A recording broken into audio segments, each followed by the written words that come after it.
Hey everybody, Alex Kozora, SteelersDepot.com, back to do another video. Again, no podcast this week, so in lieu of the podcast on Tuesday, we broke down Vince Williams' game today. I want to kind of do something more similar to a podcast format, but make it into a video, so I could post it on the website and also post it on the YouTube too for the YouTube subscribers as well. So on Twitter, if you saw yesterday evening, I tweeted out, send in some questions like we do at the end of every podcast with Dave and I, and we'll answer some questions. That's how we're going to handle today's podcast. Just go through the half dozen or so questions that I have from you guys, and that'll be kind of a abridged version of the podcast. And Dave and I will be back on Tuesday, and we'll go into our normal Tuesday, Friday setup. So just go through these for maybe about 15-20 minutes. We'll see how it goes here.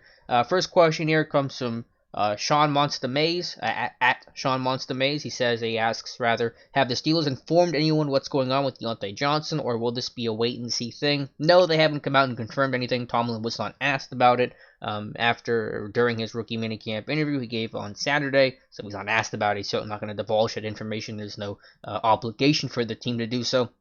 I will say this, it does seem like Johnson was limited during rookie minicamp. The reports were, I think, from Joe Reuter and Mike Pursuta, said that he hadn't taken part in team drills, but there are clips of him going through individual work, so he's doing something. He's not completely standing on the sidelines, at least from what I can gather from some of the videos and pictures and some of the little tidbits of information that came out in the report. So whatever he has going on, I know he didn't say he was injured, but certainly points to that. Why would you be held out in that capacity? There's something minor going on. But I don't think it's severe because he is going through some stuff, and it's just wise to be cautious and not rush these guys when they're rookies and it's their first practice and they want to go 110% because they want to show coaches that, you drafted me for a reason. And there's always risk of guys probably doing more damage to themselves by trying to go a little too hard, push their body when they don't have to right now. You don't have a situation where this lingers in the training camp with the preseason and it really stalls out your rookie year. So we don't know exactly what's happening with wide receiver Diontae Johnson, but I'm going to assume it's minor and the team's probably playing it safe, and that's a smart thing to do. Mr. Ward says, over-under, Adeniyi has 5 sacks and 3 forced fumbles in the preseason. Also asks, are there any sleeper prospects I think that are on the roster?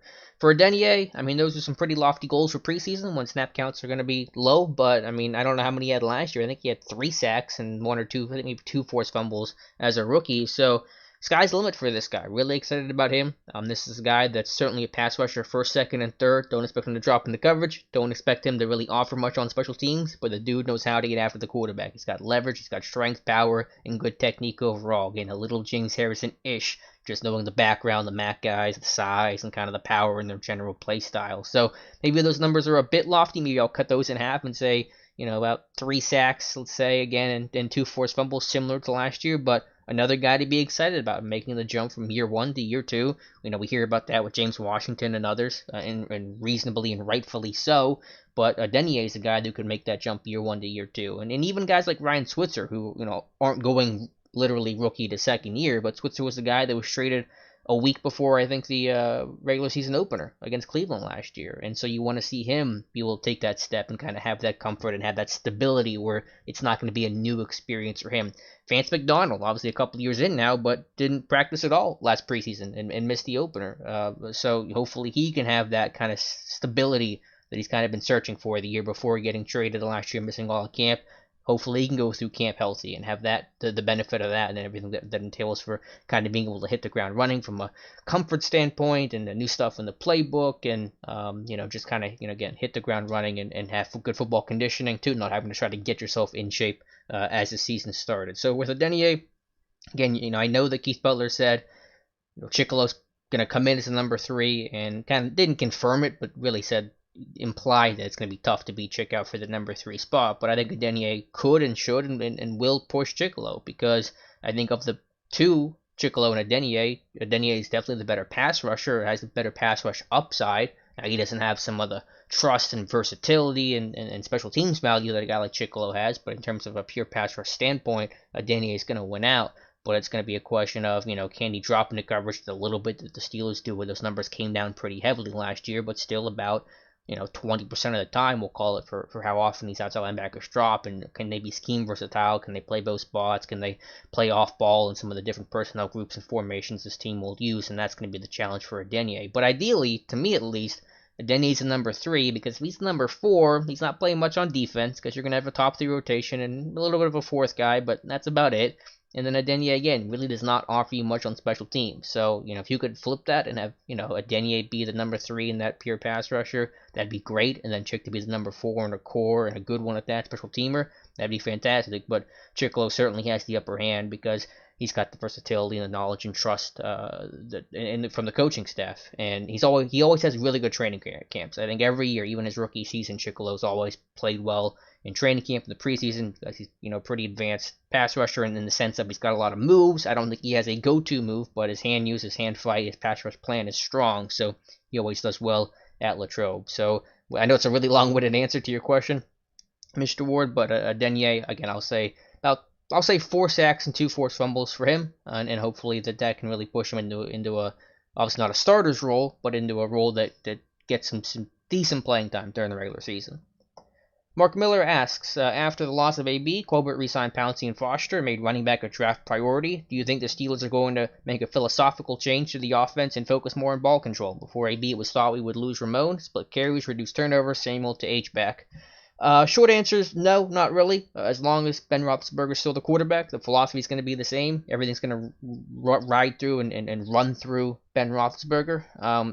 Offensive line, it doesn't matter if you're a run-oriented team or a pass-oriented team, you need a good offensive line regardless. I mean, signing Pouncey was a no-brainer regardless of what happened. Even if AB was still a Steeler and Bell was still a Steeler, Pouncey was still going to be re-signed with Foster. I think the reason why people thought he was going to go is because of age, and I think people have been kind of pushing him out of the door because they think, Father Time's going to catch up to him and he's going to have this really poor season. You got BJ Finney waiting on the wings, but those things haven't happened, and Foster really made some comments early last year saying, this team's better pay me if you want me to stick around, and I think that was the reason why people thought that Foster was going to go. Now, the Steelers may have felt differently this entire time, and obviously they wanted to bring him back, and I think it was an awesome move, and I was really thrilled about that when I heard that Foster resigned and should finish his career as a Pittsburgh Steeler. So, no, regardless of philosophy, you need a good offensive line. This is how this team's been transformed. This is how this team's been able to help prolong Ben's career. There's other factors in that. The evolution of his game, Todd Haley's impact, like him or not, certainly helped. I think Ben Roethlisberger changed his play style from more backyard Ben to a guy that really does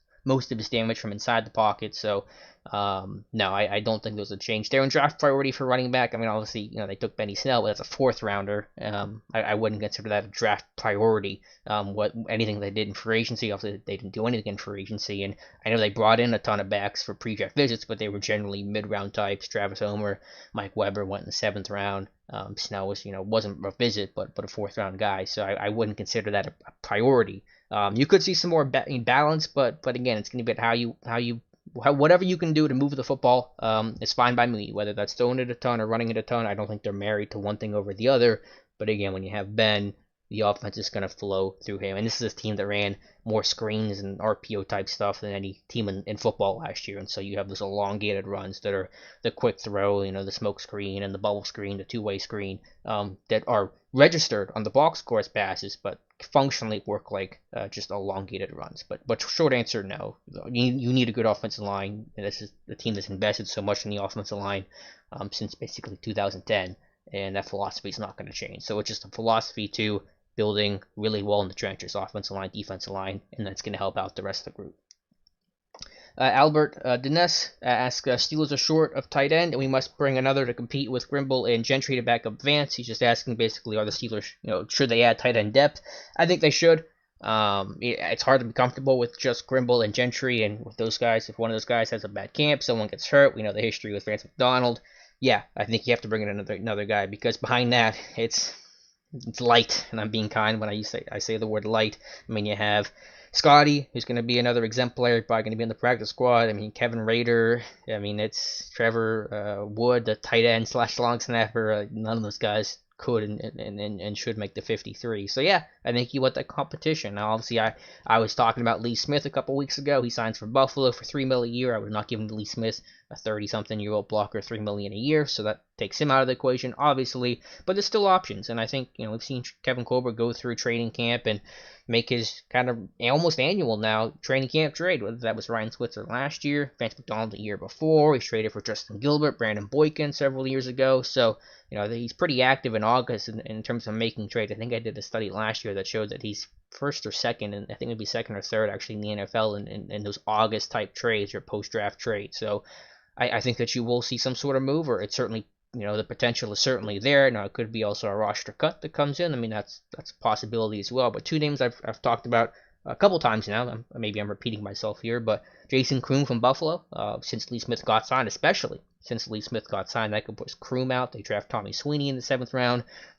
They have some other talent there at tight end, so I could see Kroom getting pushed out. He was brought in for a pre-draft visit coming out of Tennessee, 2016, whatever draft class he was part of, maybe 2017. Played a little bit last year for the Bills. I think got 22 passes, so he's got some game day experience, not just a project player. So I would look for Jason Kroom.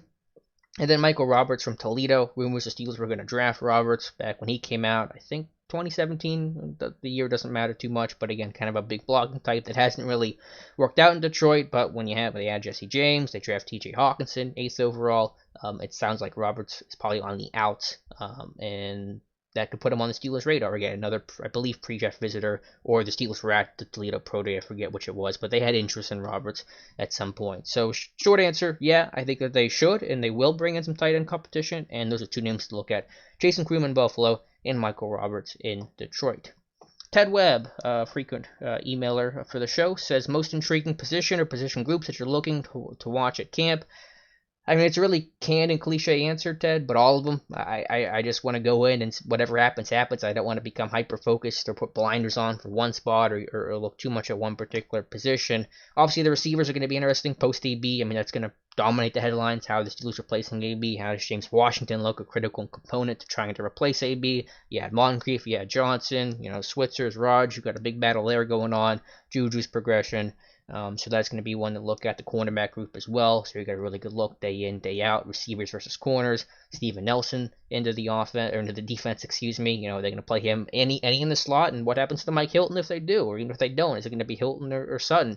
Justin Lane, his progression, maybe the last gasp for guys like Brian Allen, Artie Burns.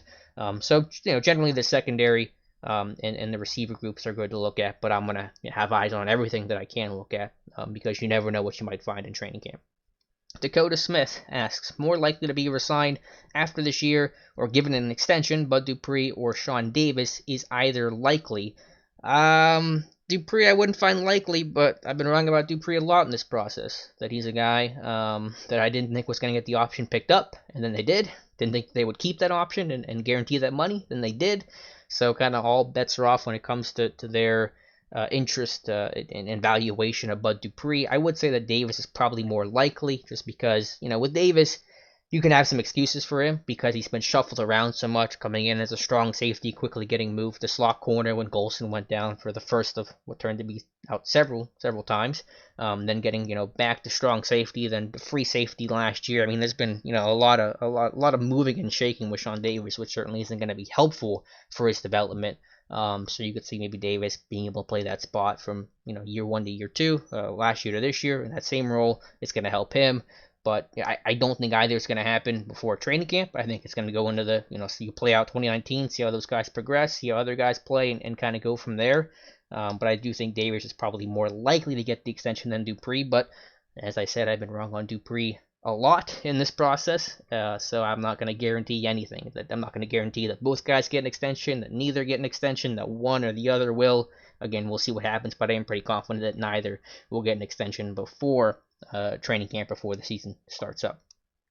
Rain Bain asks, the general media has been power ranking the Steelers under the Browns and Ravens a decent amount. Is this due to ignorance of the Steelers on their part, or am I just biased towards the Steelers, and should I be more worried about the division than I am? No, I think it's a combination of things. I think us as a fan base probably tend to at least from the Steelers fan base. Other fan bases are certainly going to be different, but maybe overrate, and to a small degree, your own roster and your own players, because you know them so well, and you've seen James Washington in the preseason, and other guys haven't seen. National media has not watched James Washington in the preseason game or in training camp and getting the reports there, so there are factors. But I think most national media just look at it, and it's understandable. I don't think they're wrong when they say it. The team trying to replace Le'Veon Bell, and more importantly, trying to replace Antonio Brown with a defense that still hasn't quite figured it out and taken the jump that they probably should have by now. So people want to put Cleveland and Baltimore ahead of Pittsburgh, fine. I mean, I'm not saying I agree with it, but I don't really care, first of all, so they can do, really whatever they want to do.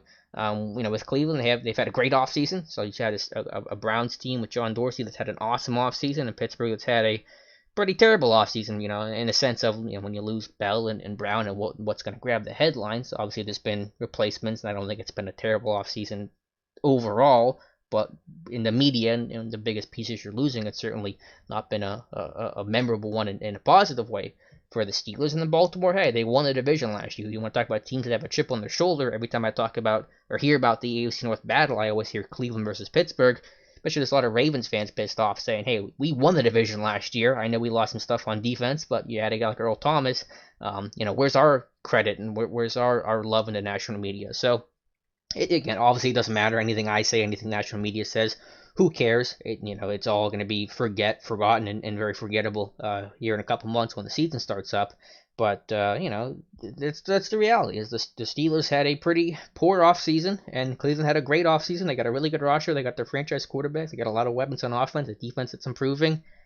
That's how it goes. I mean, that's how the national media is going to evaluate it, and honestly, I cannot blame them. Rain Main also asks, what reasoning do you think was behind the firing of the Jets GM after free agency and the draft rather than before? That's a great question. I don't know. I don't understand the timing of that one bit. After the draft is usually when scouts get fired and moved on because A, their contracts are up, but also B, the scouting season for a brief moment is done. You're not going to fire a scout in February because you're in the thick of the scouting process, so you can't bring in someone new and expect them to learn your system, what you look for, and if they were out of the league, to try to evaluate these guys. That's just not going to work well. So you see scouts get fired after the draft, but a GM is pretty unusual for sure, especially not even right after the draft. I mean, weeks after the draft. So yeah, the whole Jets franchise with Adam Gase, of all people, somehow, making a power move and getting McCagnon fired. But that's the Jets, and that's why the Patriots win the AFC East every single year, because you got rookie quarterbacks in the rest of the AFC East, or second-year quarterbacks the rest of the AFC East, and they're making moves like this. So I don't know what the reasoning was, but that Gase wanted to have the power, and they didn't like the moves that McCagnon made. But that's why you fire a GM right after the season, so you don't go through the whole team building process of free agency and the draft with a GM that you won out anyway. Now you're stuck with his moves that's going to affect you for several years. So no clue on that one. Certainly the wrong move, but it's a good time. It's a good time to remind Steeler fans that the stability and the ownership and the front office stability in Pittsburgh is nice to have, because you're not going to get this stuff in Pittsburgh that you're going to get in New York. Redneck Viking asks, can you clarify the rules of the 8 OTA sessions in upcoming minicamp? I don't have the actual rule book here. I mean, it's going to be some team drills. It's going to be non-padded, no contact practices. There's a lot of restrictions on it. We've seen teams in the past get fined and forfeit picks over violations there. I think that happened to the Steelers a long time ago. I forget the whole story there. Someone I'm sure can fill me in on that. But yeah, just generally think of it almost like the first 2 days of training camp before the pads come on, and maybe even a little below that. But shorts and shells, and you're just trying to, again, get the rookies integrated with the veterans and have them learn the playbook and new things you want to do, offense and defense. Start putting them in, and guys in new roles and increased roles. They're going to get their first exposure to getting more reps. A guy like Marcus Allen's going to probably come in and get some work that maybe he didn't get last year. So in terms of the rules, I think it's just a general no contact, and it's going to be just a little above, the rookie minicamp, and now with the whole group and everybody kind of getting reacclimated again. But nothing special, too crazy about the rules of the OTA sessions. A couple more here, and then we'll get you out of here, guys. Billy at B Spots asks, similar question earlier, what are your feelings on players like Davis and Dupree as they enter the last year of the contracts? What steps do they need to take to earn a second contract? Overall feelings on their performance currently, etc. With Davis, I think you saw a solid play last year, but you want to see something beyond solid play. You got to have a playmaker at safety, and generally that's going to be your free safety because he's the space guy and playing in coverage more and is able to read the quarterback more than the strong safety can. And you haven't seen that with Sean Davis, and I don't know if that's going to change. A guy that has 5, 6 interceptions, whatever the number is. I'll look it up actually right now. I'm curious how many he has in his career, but it's not a lot, and it needs to be more. And one reason why this defense picked off only 8 passes as a team last year, 6 of those from the secondary, was they didn't have those playmakers. And he's got 5 career interceptions, so that's just not good enough. 1 last year. So that's the thing you want to look for him. But there are certainly things that he brings to the table. I think his tackling's improved, and they certainly value the intangibles, his communication. Not a ton of communication bust last year, and he's got toughness, and he's played a lot of football, and there's certainly trust in Sean Davis, but you do need to see it take the next step. With Dupree, obviously he's kind of the Steeler fans' whipping boy, and clearly he's underwhelmed and hasn't lived up to the expectations of being a first round pick. But I will say this in his defense. I say he's not Jarvis Jones. People kind of want to lump him in as I don't consider Bud Dupree a bust. I think there's certainly he's not a slam dunk hit the way let's say a Cam Hayward was, but he's not a Jarvis Jones. There can be a middle ground between hitting a home run and being a Jarvis Jones, Artie Burns type, and that's where Dupree falls in. And on which degree do you want to put him in the middle? He's probably a little lower to the bottom than he is to the top of that middle, but that's all getting kind of semantics and getting pedantic at that point. With Dupree, to circle back to what I was going to say a moment ago, is that he's played hurt basically every year of his career. Now, that's not something necessarily in his favor. You don't want guys to get hurt and can't stay healthy. But he's played through a lot of injuries, whether that was he had, I think, a groin injury that caused him to miss half the year a couple of years back, and he played through some sort of shoulder injury 2 years ago to the point where I think he said before the Bears game, remember that terrible loss back in 2017, it would have been, right before that game, I believe he said that he couldn't even lift his arm above his shoulder, so he was playing through something all year, and last year he played through a torn pec for at least the back half of the year, and that's certainly going to affect your performance and play and probably make you look worse on tape than maybe you really are because you're playing hurt, and the guy has played hurt a lot, so give a lot of credit to him for the toughness he's shown, and a guy that doesn't miss a lot of practice, and a guy that certainly has not missed a lot of football in general, especially the last couple of years. And I think that certainly made his play look worse than maybe what it is in reality. Had he been healthy and feeling good, you would have probably witnessed a better performance. So I don't want to make an excuse for the guy because you still got to produce in your first round pick, and you're getting paid $9.2 million. And do I think they should have paid him $9.2 million? No, I don't. But I do want to throw that caveat out there that this guy has played hurt, he has shown toughness, and then if he could just ever get one season of just going through fine with no injuries, nothing major, no nagging thing that he's got to deal with all year long, we'll get the best representation of what Bud Dupree can be. And I think, to some degree, that's why this team continues to kind of hold out hope for Bud Dupree and why they keep talking him up, because they're saying if this guy's getting 5 or 6 sacks and at least giving us adequate play, which I think he's been, you think he's been adequate, so he's giving you adequate play, playing through all these injuries. What can he do when he's fully healthy for a 16-game stretch? Can he be a 10-sack guy? And I think that's the hope that they're just waiting on, getting some good luck from the injury front, and then hoping he can put it together from there. So I don't know that for a fact. Obviously, they've never said that, but that seems to kind of be my feeling. They know that he's gone through some stuff. He's been tough. He's gutted it out. Still giving them okay play. And they hope if he can stay healthy, then they can at least get a really good evaluation of him. Is this really a ceiling, or is there more there? So just hoping for that. Cross your fingers for some good health for Bud Dupree, because I know he's been out there and he hasn't missed many games the last 2 years, but I doubt he's been at 100% for a large chunk of those games, or even 90% for that matter. Todd Krasimski says over-under 1,400 yards receiving for Juju in 2019. I'm terrible at the over-unders. Don't ask me for any sort of betting advice or any sort of those questions. What did he have last year? I'm going to look it up. I'm not quite... I know he had under 1,400 yards last year. No, he didn't. I'm sorry. I'm wrong in the moment. So there you go. 1,426 is what he finished with. So I'm going to go the over, because even though he's going to get more attention in double teams, he's going to get at least as many targets, probably more, without Antonio Brown, and so it's kind of hard to say under 1,400 yards. So you could be looking at that 1,500-yard season, because there is so much trust with Ben. You can look for him all the time, and even though you're going to have other weapons, and yes, they're going to spread the love, the dude has 1,400 yards last year. So maybe a better question is over under 1,550, and I'm not sure where I'd go there, but that wasn't your question, so I will take the over for Juju. I think maybe 2 or 3 more, then we'll get out of here. Jay Lambert 58 asks again a question about tight end depth. When can we realistically expect it to happen? By the start of the season? If you were GM, how would I fix the tight end depth?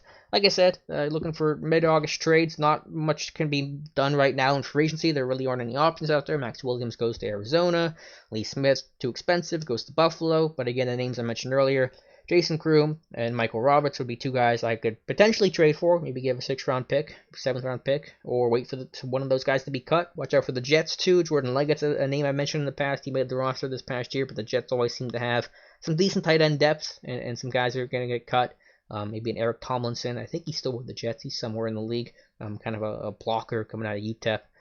Who's kind of bounced around in the league. Just looking for that quality blocker. Someone that can come in, play that Y inline tight end, and not embarrass yourself as a blocker. I'm not going to offer much as a receiver, but that's fine. You know, if the tight end goes, if Vance goes down, you're probably playing a lot of 4 receiver sets anyway. And when you bring in a tight end, you just want them to do something well and not kind of be okay-ish at a bunch of stuff. So give me a good blocker. So again, give me a Jason Kroom who can offer probably a little something as a receiver. Give me a Michael Roberts, who's really going to be primarily a blocker type, or again, like I said, one of the Jets guys could be on the radar. Last question here from Kevin Cablamo. Asks chances of Bush winning Rookie of the Year. It clarifies Defensive Rookie of the Year. I don't know the odds on it. He wouldn't be my favorite at the top. I think Devin White's going to win it. Bush could be right up there, but I think if you make me choose between Devin White and Devin Bush, and obviously I don't intimately know the Buccaneers roster and how their projection for Devin White's going to go, but I assume that Devin White's going to be the week 1 starter to replace Quan Alexander in the middle, and Bush we know may not be the week 1 starter. He's going to get some work and he'll have a role for him, no doubt about it, and he could start, but I feel like White has a better chance to start week 1 than Devin Bush does in Pittsburgh. So just by virtue of more playing time for Devin White, more stats, more tackles, that's kind of how the Rookie of the Year award generally goes. I'll put it at, for Bush, 15% chance, which I know sounds low, but you're trying to think about everybody that could be in there. I mean, no one player is going to have a 75% chance, right now on the outset of winning Rookie of the Year. So, I would put Bush definitely below Devin White, who I would say maybe has a 30 to 35% chance, and you could throw out other names too of Nick Bosa and Brian Burns and Ed Oliver. I mean, take your pick. I don't think about this stuff too much, but there's a chance. I just like Devin White's chances a lot better because I think he has a better chance to play more immediately than Devin Bush. Let me check my timeline real quick for any other. I got 47 notifications. I'm going to try to run through these really, really quick because I'm sure we're going along and I need to drink water. It probably sounds like it on audio right now. Joey asks, how will the offense change since trading AB? More focus on the run game? Not necessarily. Maybe a little bit, but again, Ben is the straw that stirs the drink of this offense. As long as you have Ben, your approach isn't going to change too much. Now, how you distribute, pass targets is certainly going to change. You can't just do everything the same without Antonio Brown now, but I wouldn't necessarily say more focus on the run game. More creative in the pass game, for sure, but I'm not going to necessarily say that it's going to be a more focus on the run game. Over under the interceptions from Charlie, I'll set the mark at 15.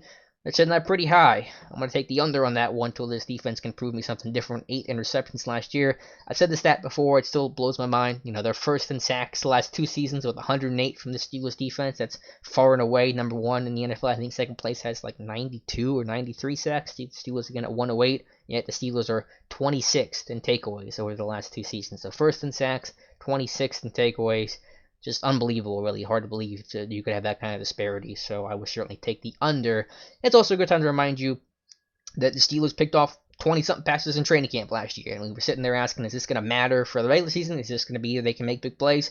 Apparently not. So we'll note the interceptions that they make, but certainly we found out pretty quickly last year, probably not a super strong correlation between training camp interceptions and regular season interceptions.